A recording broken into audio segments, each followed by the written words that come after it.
3 généralistes et 4 infirmières à plein temps, 9 spécialistes présents une demi-journée par semaine. À Saint-Pardoux-la-Rivière, 1200 habitants, en Dordogne, le désert médical, on ne connaît pas.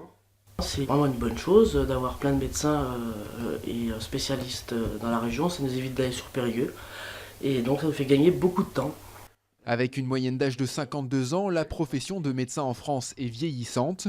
Le grand défi dans cette maison de santé, comme dans toutes les zones rurales, c'est donc d'attirer les jeunes. Ici, plus que sur des incitations financières, on mise sur l'offre de conditions de travail comparables à celles des villes. Ils ont envie de travailler dans une équipe pluridisciplinaire, comme à l'hôpital. Ils ont envie de venir en maîtrise de stage au départ avec nous, ça les rassure. Généralement, ces jeunes stagiaires deviennent des remplaçants, et parmi ces remplaçants, on peut espérer qu'il y aura des associés ou des successeurs, mais au moins ils auront goûté et ils sauront ce que c'est véritablement la médecine générale. À une vingtaine de kilomètres, Piégut-Pluviers est l'exemple type de ce qui effraie les jeunes médecins. En 10 ans, le village est passé de 4 à un seul médecin. Résultat pour le docteur Chepot, des horaires chargés et de nombreuses gardes.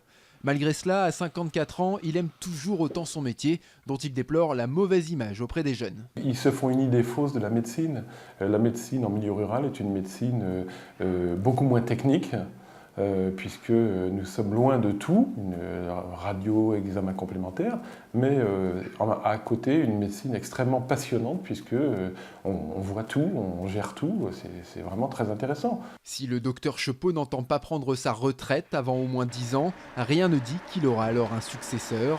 Un exemple parmi tant d'autres. Sur les 216 000 médecins de France, près d'un quart seraient susceptibles de prendre leur retraite d'ici à 2017.